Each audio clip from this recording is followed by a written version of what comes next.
Mr. Garvey, we appreciate the time. Tell us about this cause and why you felt the need to be involved. Well, it resonates with me. Back in 1984, the Phi Theta Delta fraternity gave me the Lou Gehrig Award, and I was so honored. Didn't know a lot about ALS at that time, had been involved with MS, been a spokesperson for them. But over the decades, learning about this terrible disease, a neurological disease that can suddenly take away the body functions of those that are afflicted. And of course, being synonymous with Lou Gehrig and my idol, the first baseman, I've tried to do many things over the years, advocacy days in Washington, charity events. But the Major League Baseball Alumni Association has gotten involved this year in a wonderful program. And it's the opportunity to spend a day with a former player or legend or however you classify us old guys to be able to raise money to create programs that'll help not only find an answer for ALS, but to be able to take the patients and give them a higher quality of life. Major League Baseball last week celebrated Lou Gehrig Day. You mentioned how much this charity means to you. Why do you think Lou Gehrig's legacy still looms so large today? Well, I think that those of us that have been blessed to play sports and at the highest level also have the responsibility of giving back. And Lou Gehrig was larger than life on and off the field, and set an example as somebody who really cared about not only the fans, but when he was off the field, the opportunity to give back. And, there's an old saying that life is God's gift to us, and what we do with it is our gift to him. And Lou is a great example of that. And those of us try to be examples and foot soldiers the same way by getting involved in programs that will benefit others. In this case, Lou Gehrig patients. So beautifully said, Steve. If you could golf with anyone, dream team, you and 3 others, alive or past? It's a tough question, right? Who would it be? Putting you on the spot. Babe Ruth, Lou Gehrig, and let's see who else. Let's throw another first man. Let's put Cal Ripken in there.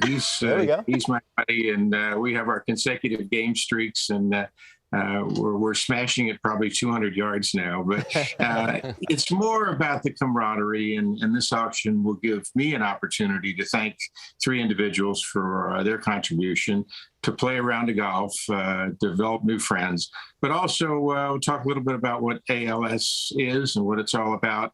And there's always an initial step in getting involved, and maybe the individuals that are playing will commit themselves to working for their local ALS association and understanding more about this dreaded disease. Well, it's great work, Steve. Thanks for everything you do for a great cause. As you know, the AllStar Game this year is being played in Los Angeles at Dodger Stadium. It's been a long time since we've been back there for an All-Star Game. You played one there in 1980. What are your memories of that game and playing in an All-Star Game in Dodger Stadium, your home ballpark?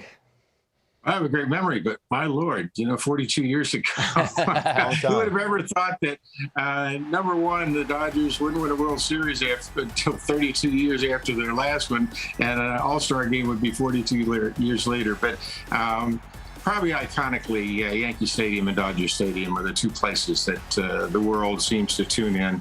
It's a showcase of baseball. It's the best of the All-Star games. We're out there playing as we would on a daily basis. But to have it in the Cathedral of Baseball, Dodger Stadium, is going to be a magnificent night. But, of course, everything that leads up to it, the Home Run Derby and Fan Fest. And, of course, in Los Angeles, there'll be events at Santa Monica Pier and LA Live. It's just going to be a phenomenal 5 days, and I'm looking forward to it. And, listening to you guys, I may ask them if I could dress out. Hit another triple to right, against Reggie. Reggie let it get by and see how fast I was. Steve, the NL West is very compelling. Both teams you played for, the Dodgers and the Padres. Do you think the Padres could make a long-term run and give the Dodgers all they want in this NL West? I do. I seem to see a resilience in this team that comes from maturity. Last year they ran into this horrible 2.5 months. They couldn't beat the Rockies, and then that led to, there's always some injuries, but I think they have to get Tatis back. I think that, this team will, through the loss of Tatis, I think really, excuse me for all this sun in my face here, but through the loss of Tatis, maybe made this team a stronger unit, a unit that, like I said, is resilient, that has to do all the little things to win games. And, they've got a very good pitching staff. And I think that that'll sustain them till they can be up to full speed.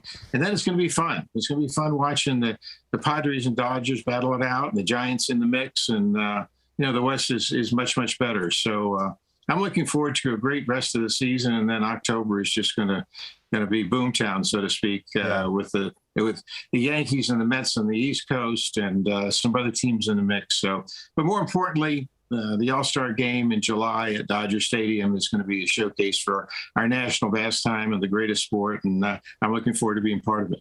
We're still getting used to Freddie Free in Dodger blue. You've had an up-close look. What are your thoughts? What makes him so special? Oh, Lord, I'm jealous. He's tall, good-looking, left-handed. Living in L.A.? Living in L.A. But the thing I'm most impressed about is Freddie wants to play every day. He's a true gamer. He's put together playing streaks that shows that he's the type of guy that continually wants to find out how good he can be, and he wants to do it by playing every day. And I have the National League streak of 1,207 games and fourth all time, and I know what his mentality is, and that's what really impresses me. To go out every day, sometimes when you're not feeling well, headache, slightly pulled hamstring, whatever, is also a sign of leadership. And you can see the leadership in him. He's in the prime of his career. He, along with Mookie and a pretty talented bunch, look like they're going to go a long way. Steve, you were in the nation's capital on Friday at the Smithsonian to help honor your former teammate, Tommy John, who donated his cast from when he got his Tommy John surgery. He donated it to the Smithsonian Institute. Now, we're taking a look at the footage here. Dr. Frank Jobe was the doctor that performed this first Tommy John surgery. Obviously wasn't called that then, but you were there. You had a firsthand look at what that rehab process was like. What do you recall about when you first heard that Tommy John was, in fact, going to give this a run and try to come back after a serious injury?